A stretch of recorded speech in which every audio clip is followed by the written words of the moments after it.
I'm going to dive straight into it. I had a client this week come to the realization that he basically doesn't like his parents. It's a very shameful, difficult truth to arrive at, and yet it's actually far more common than people would believe. It ranges from outright hating your family to just preferring not to be around them, or really finding a lot of their behavior to be disrespectful or painful to be around.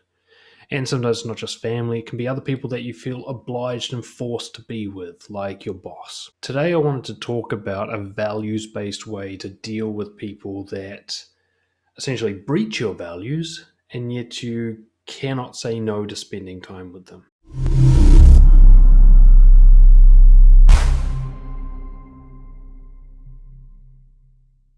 Now, put a caveat out there. Normally, my first piece of advice or recommendation, if there's someone in your life who breaches your values and disrespects you and insists on doing so, I say cut them out. I'm kind of ruthless enough that I could do that with family if that were needed. I'm lucky enough to have, at least in my close family, good people. And I've come to realize that that is not the most common scenario. A lot of people have really static, a lot of people have quite, difficult relationships with their family. So I want to talk about how to handle those. So difficult family people, your values say no, but obligation, loyalty, whatever says yes. Okay. You're not alone. And this is probably the most difficult situation I have to deal with my coaching clients. Pretty much any other social situation is easier to manage than having static with your own family. Really, there's something about, a friend of mine, Dan Morgan, said there's a quote, your family know how to push your buttons because they installed them. I think that's the quote. It's really hard to deal with them because they've been there from the beginning. They know how to make you hurt better than anyone ever could. Now, my hands are kind of tied here. I cannot recommend anything that compromises your integrity. I cannot say just put up with them, swallow your honesty, play nice. I can't say any of that. That is not a solution. Nobody wins. That's just following obligation and everybody suffers in misery. It's just people pleasing. I can't recommend that. I won't recommend that. But there is still a way to deal with this without having to go full abandonment on your family, or at least not right away. What we're going to talk about is what I call an acceptance invitation. It's something I made up, and it's in my latest book, The Naked Truth. Today I wanted to flesh it out in more detail, how to do it step by step. Essentially, it comes down to a single premise of respect. Live and let live. That's what we're coming to, an agreement where you let me live my way, I'll let you live your way. We won't do any kind of interaction that interferes either way. So you also have to be humble with this. Odds are, if you're having difficulties with your family, especially if you don't like the way they try to interfere with who you are or your life, you probably do it to them too. You're probably trying to change them. You have to let that go. So that's why I call it an acceptance invitation. We're going to accept each other the way we are. So you have to give as well as receive here. You can't expect them to treat you well if you're trying to manipulate and change them, even if you think it's for their own good. Okay, so you're going to have to let them be crazy or narcissistic or whatever it is they are. You're just going to have to let that be, as long as they let you be whatever you are. That's the idea of an acceptance invitation. And if you don't watch the rest of the video, you can do it just on that premise. Go talk to them about it like that. I want to get to a place where we accept each other as we are. We don't try to change each other. We don't interfere with each other. Before this happens, there's some mindset stuff you have to go through. Firstly, you have to get honest with yourself about how you truly feel about them. It's a very difficult place to get to because you're going to have a lot of shame and pressure and obligation to love them. There's certain people in our lives, whether it's your boss, you're expected to respect your boss perhaps, or elder people, you're expected to look up to them and treat them with more kindness than others. But especially we're going to talk about parents as the main example here. This idea you're supposed to love your parents. And there are people out there who really struggle with this because they don't even like their parents, right? And no matter how honest you end up being with them, at least be 100% honest with yourself. You might never come clean with them and say the full truth about how you feel. That's okay, that's your choice. But please, don't pretend to yourself that you feel some way other than what you do. And there's a simple question you can ask yourself to figure out how you really feel about them, and it's this. If you just met them, they weren't your parents, they're exactly who they are, and you know them just as well, but they're not your parents, they're just two random people. Would you still want to spend time with them? It's also a great question for ask yourself if you are unsure about staying in a romantic relationship. If you just met your partner the way they are, the way you know them to be, would you actually want to go out with them? If you didn't have all that investment.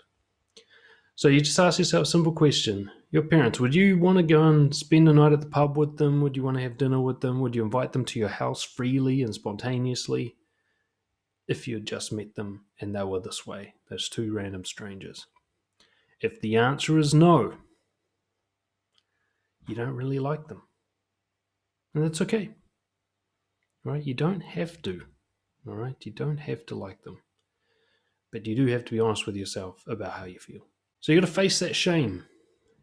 Sometimes we don't like the people we're supposed to love, and this happens way more often than you could ever possibly believe. It's quite a common thing, actually. It doesn't mean that you have to abandon them and spend no time with them. You're allowed to have traditions and virtues that you stick to.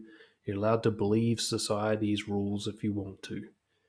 But do so honestly. Do so going, I'm doing this because I have to, not because I want to. At the very least, get there. And know that that's where you are. Don't try to trick yourself into believing it's something else. We don't choose our family.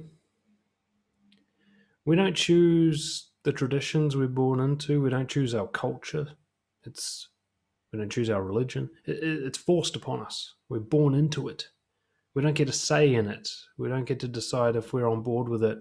And by the time we have any form of critical thinking, by the time we're teenagers, we go, you know what do I actually believe in, so on and so forth, it's already too late. It's already deep in us. That's why you feel the guilt and the shame, even though, you might be like, fuck, my parents treat me badly, and yet you still feel guilty about them being upset with you. It's so deep. Understand that this is beyond choice. The reason you have such an emotional reaction to your family is because the buttons are in so deep you can't correct that wiring anymore. But you can react to it differently, but you're always going to be kind of triggered by them. They were there before you could even think. You didn't have a chance. Before we get into an acceptance invitation, you have to understand confrontation is inevitable. There is no nice, easy way to have this conversation. Okay? Let that go. There's no smooth solution to this. If you're the kind of person who struggles with their family, there's no easy way out. I mean, there is abandoning them and never talking to them, but that's going to be emotionally difficult for you to do as well. Let go of I hope there's some solution where nobody feels uncomfortable. There isn't one. Okay? There's various choices of discomfort. You can have the misery of pretending. You can have the guilt of abandoning them. Or you can have the awkwardness and frustration of confronting them honestly. And I recommend option 3. But this is a confrontation, not telling them to change their behavior. You got to remember that you're not trying to change them. And it's important that you don't.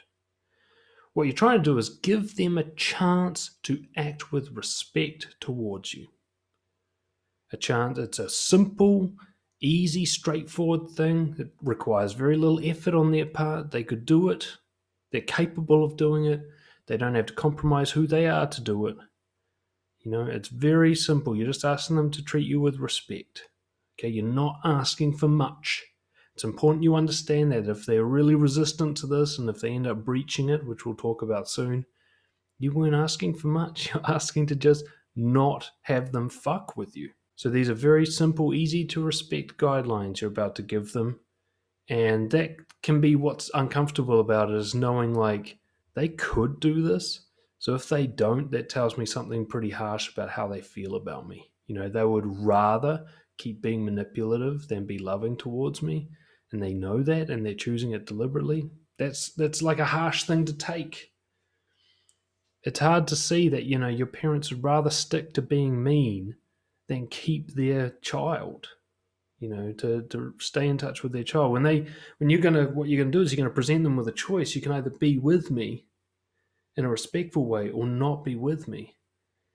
And then you're gonna hand that decision over to them. You're gonna say, you're gonna be the one who chooses. The way you treat me is gonna decide how much time I spend with you. And then you'll see them, some of you are going to see them actually choose to be disrespectful knowingly, to basically choose not to be with you, to prefer to be the other thing, the critical thing or the narcissistic thing or whatever they are. So yes, it could be, this could end in a way where you're just going to be heartbroken. But let's face it, if you're still watching and this applies to you, you're already heartbroken. It can't get much worse. At least you can get some freedom. The basic premise of an acceptance invitation: don't fuck with me and I won't fuck with you. That's it. Okay? You can choose wording that's more appropriate to your style, but that's it. Live and let live. There's going to be more details to it, but that's the simplicity of it. You're not asking much. So there's some key elements that you might want to include in what this means for you and specific to your family. There's a lot of kind of do not do's. That's what you're really asking for. Criticism. That would be a do not do.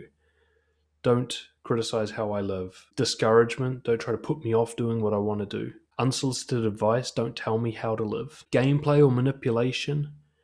For example, guilt tripping. Like if they want something, they just have to ask for it directly. They're not allowed to play games to get it. Splitting and backstabbing. You can't talk about me behind my back or talk about other people behind their back to me. Or interference, like doing anything that sabotages what I'm trying to do with my life. You may have others. You got to think of your own family here, the people what are the behaviors that if they stopped doing it, you would actually feel comfortable being around them?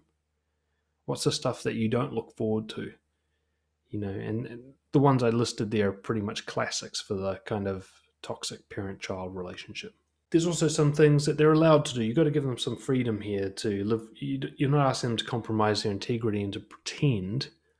You just don't want them to cross a certain line. So perhaps you might say they're allowed to disagree with you, but they just say, I disagree. They can't say, you should do this and you must do that and you're doing it wrong. They just say, I disagree. They're allowed to give you opinions or advice if you ask for it. So if you ask for their thoughts on something, you can't complain that they then give you their thoughts on something, right?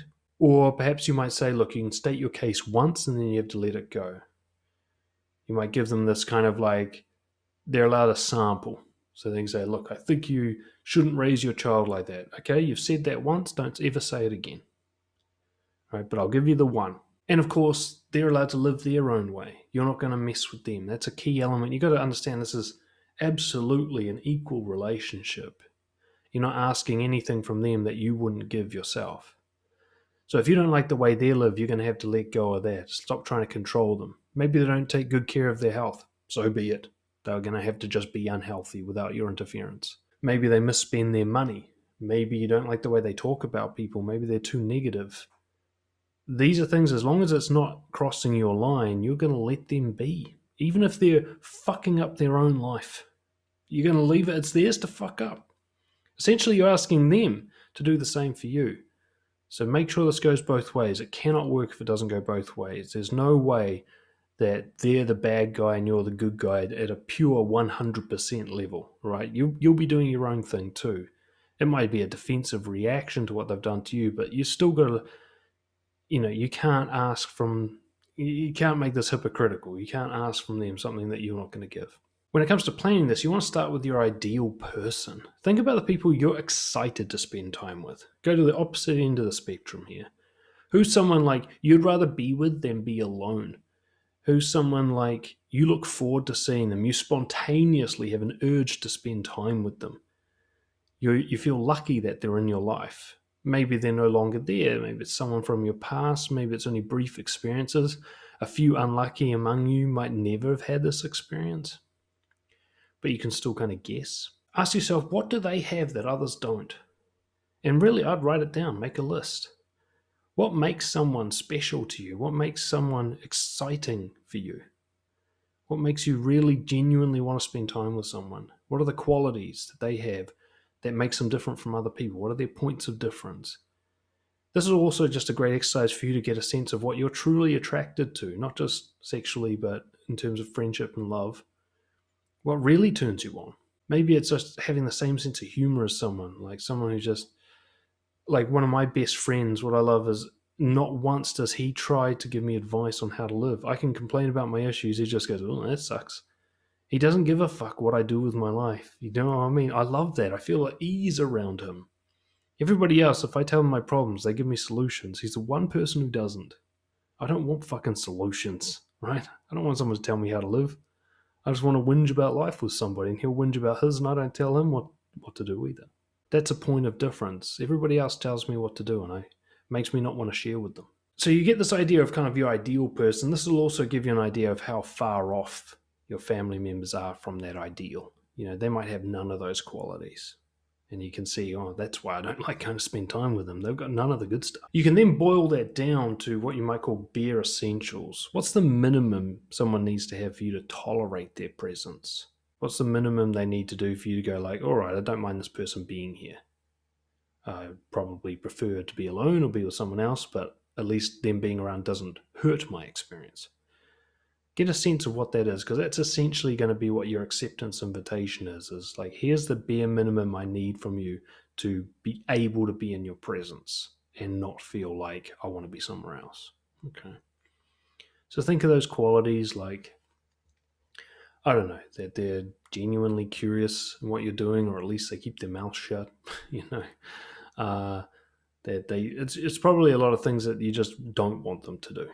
Not force themselves on you, not criticize you, not play mind games, whatever it is. Right? And then you're going to just go through a basic blueprint of a conversation with them. It's about 7 points I've got here for an acceptance invitation conversation. Step 1, you got to bring up that there's an issue. Okay, they may not even be aware of this. You'd be amazed at how many families are so dysfunctional that they think like really painful, nasty, critical conversations are normal conversations, right? They don't even think of it as being an issue. Currently going through something similar at the moment with people, and they're constantly baffled by my confrontation. Like, why is that a problem? I'm like, you don't understand, because you live in this little echo chamber where it's only you guys talking to each other, but other people don't talk to each other this way. This is awful. So they might not be aware that there's an issue, or they are aware and they really don't want to talk about it. Either way, you've got to break the ice. You've got to say, look, we've got an issue. It's hurting our relationship. It needs to be addressed. I'll put it out there right now. If they refuse to address it, if they will not have the conversation, that's okay. You're going to apply the consequences as if they're breaching the acceptance invitation. Okay? So the consequences that you're going to apply for them breaching it are the same as what you'll apply for them refusing to even have the conversation. All right, you've got a response available. Second point, you're just going to cite the need for mutual respect. You're basically saying, look, what I want it to come down to is, you let me live my way, I'll let you live yours. We won't harm each other. Okay, that's the minimum I need from you.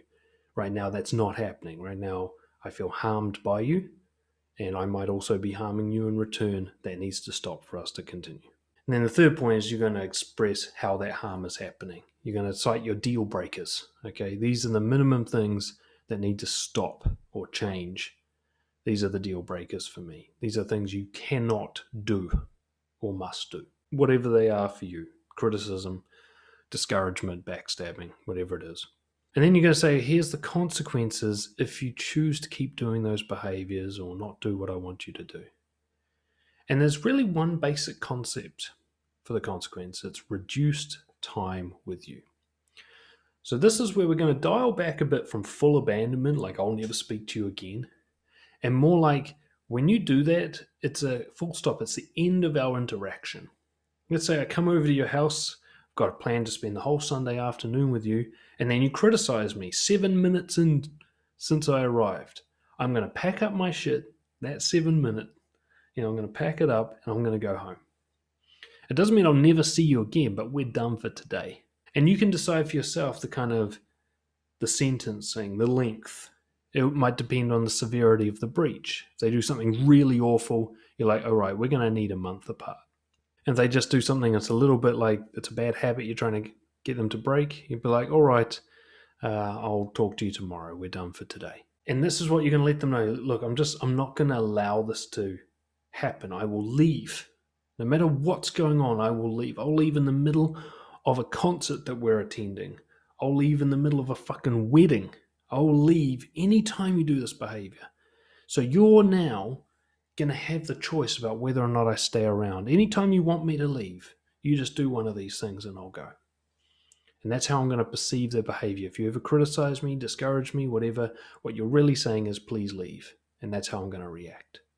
It's not nasty. It's not revenge. I'm protecting myself from your negative behaviors. That's all I'm doing. This isn't me trying to hurt you. It's me trying to stop you from hurting me. Okay? It's not permanent. It may not be. It's just consequences for non-compliance with our agreement. That's all it is. I'd expect the same from you. If I ever breach our agreement, I'd expect you to bail on me as well. You can also, and I really recommend this, give them some guidance on your preferred behaviors, and if possible, things that they specifically do that you actually enjoy and like. Throw a dog a bone, give them something to work with. If you just give them a whole range of don't do this, and that's just their conversation style, they're going to be like, fuck, I don't even know how to talk. But you can point out, actually, there are some things you do well, like, I like the way you play with my daughter, for example, you're so fun and kind with her. Keep doing that. The other day when you were asking me about my new job and you're really curious and interested, I liked that. That's the kind of conversation I can enjoy. Do more of that. And you give them this kind of it's like a more of, less of thing. Less of this shit and more of that shit. Not only does this give them a sense of hope, okay, there is something I can do. This isn't a total loss. I don't have to sit there going, fuck, I'm scared to speak. But you're also giving yourself this kind of clear guideline, I've made it as easy for them as possible. I've said, don't do this, do that. If they breach it after this, they're doing so very knowingly. This isn't a mistake anymore. This is deliberate. And I know it can be painful to go, fuck, they're choosing to do it. It's not even an error of mechanics in their brain. They know that I don't like this and they're doing it. And they know I like that and they're choosing not to do it. And that can be really hard to realize, fuck, they don't really like me or respect me because they wouldn't do this if they did. It can be hard to realize that a lot of that bad behavior you've seen from your parents, deep down, it really just means they don't actually love you. They think they do, maybe. It's what they call love. But love is not that fucking toxic. In fact, love is very healthy. So when you're seeing a lot of unhealthy behavior from someone, they might have a need to possess you. They might feel anxious about you not being around. That's not the same as love. They might be obsessed with you. That's not love. And you'll start to realize the behavior you're seeing is actually a sign of these people don't love me. They're maybe not capable of love. Someone has a severe personality disorder, for example, someone has borderline personality or narcissistic personality disorder to the severe end of the spectrum, they may not actually be capable of loving another human being. In which case, you seeking their love has been a waste of your time. It's not possible. It's like you seeking the ability to fly like Superman. It's never going to happen. And you're going to have to work with that as a fact rather than hoping for a fiction. So you share your preferred behavior. And then the next step is you've got to give them time to process this. It might be shocking for them. Ignore their first reaction. If the first conversation doesn't go very well, if they blow up or they get really childish about it, fine, I just won't talk to you then, or whatever it is they do, just go, you know what, I'm going to give you a week to just digest this. I'm going to ignore what you just said there. I'm going to put that down to shock, and we're just going to let you kind of percolate a bit. And then when you come back a week later in the cold light of day, now what's your reaction? I've given you some time to think about it. You might get some really proud people. They'll be like, fine, we don't need to talk about it anymore. But you notice they do actually change their behavior. They're too proud to admit that you're right or whatever, but you'll see that they do care about you being around enough to maybe let go of some of their harsher behaviors. And you might not get perfection from them, but you might get enough to go, you know what, I can live with this. This is way better. Okay, you'll decide for yourself the kind of tolerance line here. So give them time to process, and then once you've given them time, you then implement with military, cold, rational precision. No breaches are allowed, ever. It doesn't matter how much of a logistical hassle it is for you. Even if you live with them and you have to go for a walk in the fucking snow at 2 a.m., you always implement the policy. As soon as you do this, I leave. No exceptions. As soon as you make an exception, you might as well throw the whole fucking agreement in the bin, because now you're getting mixed signals, mixed responses. Okay? And they're just going to that's going to be the tip of the wedge in the door. They're just going to bust it wide open. You'll be back to normal within a few weeks. So you must, no matter what, implement, even if it's just symbolic. So a conversation's going, they give you a bit of criticism. You're like, all right, I'm going for a walk. I told you about the criticism. And you just go for a 5-minute walk and come back. The time isn't as important as the consistency. You must do it every time it occurs. So they go, fuck, I got to stop doing this, because they just keep leaving. We can't have a conversation, right? At the very least, you want that kind of frustration from them. And for them to go, fuck, got to give him respect. Like, he's not putting up with shit. Even if they won't say it out loud, they'll notice in their head, like, man, I'm seeing some fucking balls from this person for once. You'd be amazed at how often people who feel bullied by their parents, what they're really missing is standing up to their parents. It can change the whole dynamic, where the parent finally goes, you know what, I respect this human now. I'm not seeing the little baby anymore who behaved like a baby every time I came down hard on them. I'm now seeing an adult giving me shit like an adult would give me shit if I was behaving badly. It can finally get respect from them, right? But there are some people who won't respect you no matter what you do, and this process will reveal those people for who they are as well. Be prepared for what if they don't, What if you give them every possible chance to accept and respect you, and they still deliberately, consciously choose not to? They just breach it time and again. You need to already have in your mind what you're going to do if that happens. The way I see it is that it doesn't really change much. It just changes the severity of the consequences. So the time apart would probably just get longer and longer. So the first time they criticize you, you go for a walk and come back. The second time you leave completely. The third time you don't speak to them for a week. The fourth time it's a month. And it's essentially like repeat offenders going back to the court and getting harsher and harsher penalties. You can't make them stick to the agreements, but you can control your response to the breaches. And the response needs to escalate as the behavior escalates. Okay, and it's not to train them out of it. They might not be able to change. If you've got a psychopath for a parent, unless they want to manipulate you in some crazy way, they're not going to change. So you're the one who has to change how much time you spend apart. And don't think about it as punishing them with distance. Think about it as healing yourself with distance. The longer you're apart from them, the better you're going to function. And it never has to be a forever sentence. It doesn't have to be a life penalty. But it can be months, it can even be years. But that you got to get it ready in your head, like, okay, I've given them every chance to respect me. I now know that they're doing it on purpose, deliberately, willfully. They could change, they've decided not to. They're telling me they don't really love me and they're never going to respect me. What's the appropriate response to that? Sit there and eat shit from them, or go live my life and find some people who are going to treat me better and realize, hey, I didn't choose my family. I was born into this mess. Doesn't mean I have to stay in it. And you got to remember, if you're going to have kids of your own, if you don't heal yourself, you will pass this on. All right, the sickness is contagious. It's in the blood. You need to be clean, or your children are going to get it too. Now, you might already have kids and feel, oh, fuck, it's too late. It's not too late, because they can witness you set these boundaries. They can witness you heal, and it might heal whatever damage you've already done with them.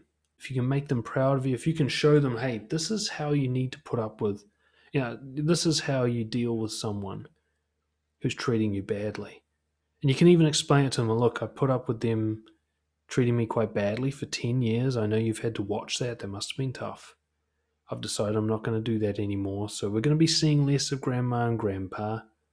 Okay, and it's not to do with them and you. It's to do with me and them. Okay, they're not very nice to me, and I'm not going to put up with it anymore. Okay, and just make sure they understand what's happening and why it's happening, and that way, whatever kind of the illness you've passed on to them, whether it's like an anxious attachment or something like that, maybe What you'll often find, I think, with kids, I remember this from my own childhood. I had one grandmother at least who was quite a toxic person, is I didn't want to see her.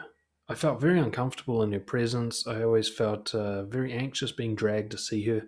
And so when my parents stopped spending time with her, it was a relief for me. I don't think they realized that I was suffering from the thing as well. I wasn't getting special treatment. Maybe in front of them I was, but once it was just me and her alone, she became quite a nasty person. So you might actually be protecting your kids from them. You got to keep that in mind. This isn't just about you. Finally, if you want to become someone who's bold enough and assertive enough to have this kind of confrontation with whomever, whenever, get in touch. Get some coaching with me. I'll get you right sorted out. Okay? This stuff is not as hard as it sounds once you build up some momentum, start small, and build that self confidence. I can help you do that. Dan@brojo.org. All right, guys. Till next time. Cheers.